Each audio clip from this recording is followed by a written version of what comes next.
The Palestinians in this movie are the lowest of the low. We see them solely as vicious gunmen, wide-eyed maniacs. They will kill anyone, anywhere, anytime, for any reason. There's one brutal image in particular of a burnt-out bus with a dead Jewish woman tied to its side, with the Star of David carved into her back. And when the Palestinians finally speak, they mock and psychologically terrorize another woman trapped in a bus.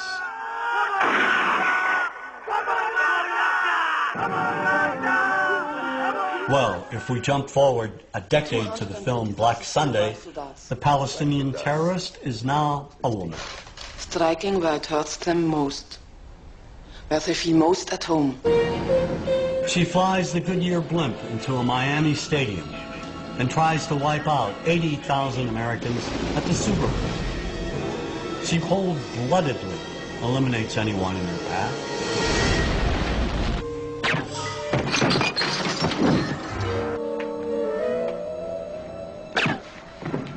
The movies that we see basically follow Washington's policies. It's reflected in the cinema over and over again, particularly during the 1980s and the 90s, where you had perhaps 30 films which showed Palestinians as a people who were intent on injuring all Americans. How may we help you, Jad? One of the most despicable portrayals of Arabs and Palestinians occurs in the 1987 film Death Before Dishonor. First, they murder a guard, and then slaughter an Israeli family.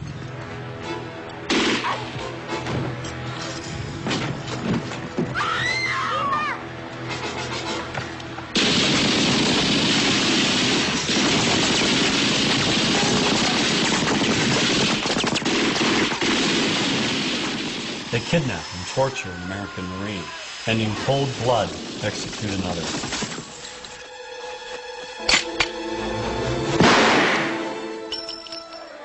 And they burn the American flag right in front of the American embassy, and then dispatch a suicide bomber to blow it up.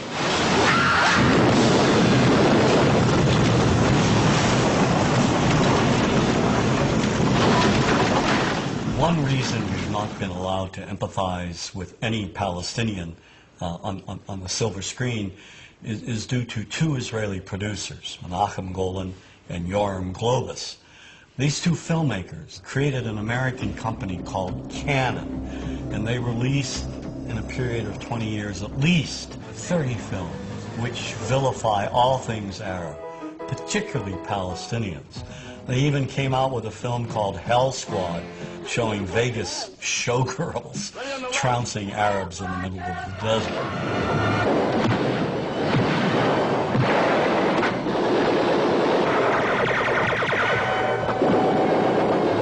I think the most effective film they've ever done, one of the most popular and most racist, is the Delta Force. Here Palestinians hijack a plane and terrorize the passengers, especially the Jewish ones. Pick out the passport with Jewish names. There is no form of communication more powerful than film in creating propaganda, and Golan and Globus took it to another level.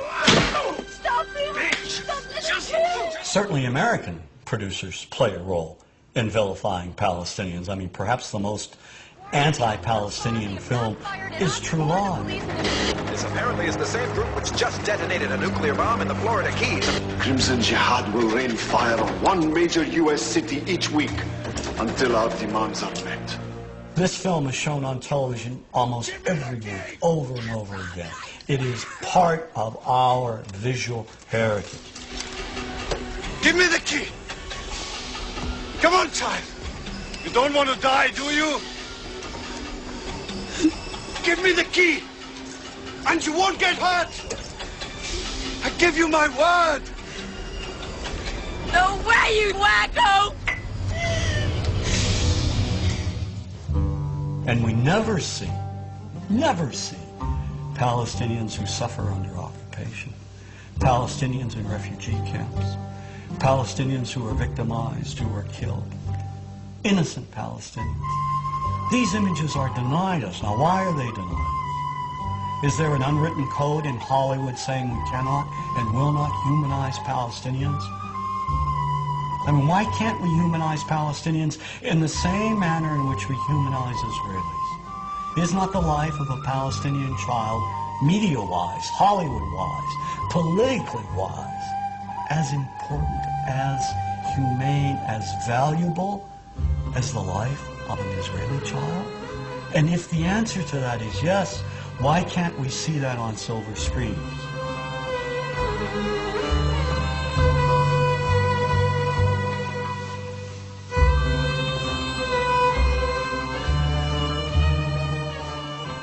To solidify Washington's connection with Hollywood, simply look at the films produced in cooperation with the Department of Defense, showing our men and women in the armed forces killing Arabs at random. Like Iron Eagle, where a teenager goes over and bombs up an Arab country.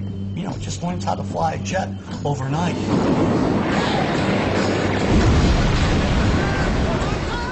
And then, of course, Navy SEALs, where Charlie Sheen goes over to Lebanon and obliterates scores of Arabs.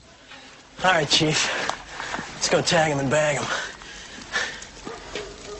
Of all the Department of Defense films, the one that will stand the test of time as being the most racist is Rules of Engagement.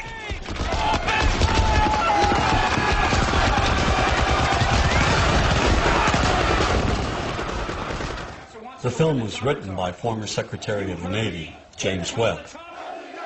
The action takes place in Yemen, a real country in the Middle East. There are violent demonstrations at the American Embassy, and the Marines, led by Samuel L. Jackson, they're called in to evacuate the American employees. And as they try to do so, the Marines open fire on the crowd and kill scores of Yemenis, including women and children. And in the investigation that follows, Tommy Lee Jones, the lawyer who represents the Samuel Jackson character, goes to Yemen to investigate. The movie leads us to believe what seems obvious, that the Marines committed this atrocity. Armed American Marines, they were shooting at his people. They were just trying to defend themselves. During his investigation, Jones's character sees a little girl with only one leg. He follows her, comes upon a hospital ward full of civilian victims. He finds an audio tape by the bed of one of the victims. And when the tape gets translated in court, we immediately begin changing our minds about who is responsible for this massacre. To kill Americans and their allies, both civil and military, is duty of every Muslim who is able. We discover that the Yemeni civilians aren't so innocent after all. It turns out they fired on the Marines first. And in a moment that will live in Hollywood infamy, we suddenly learned that the little girl we've been sympathizing with, the very girl whose humanity and innocence may have broken down our stereotypes, well, she's no better than those other Yemeni terrorists. As a result, when Samuel L. Jackson delivers the key line, "Where's the motherfuckers?" we're now on his side.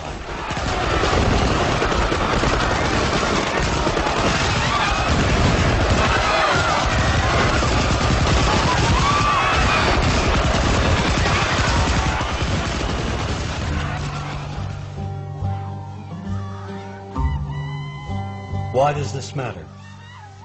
Because in the end, the massacre of even women and children has been justified and applauded. It's a slaughter, yes, but it's a righteous slaughter. Sergeant Mack. Sir? Contact all stations. Mission complete. The humanity is not there. And if we cannot see the Arab humanity, what's left? If we feel nothing, if we feel that Arabs are not like us, or not like anyone else, then let's kill them all. Then they deserve to die, right?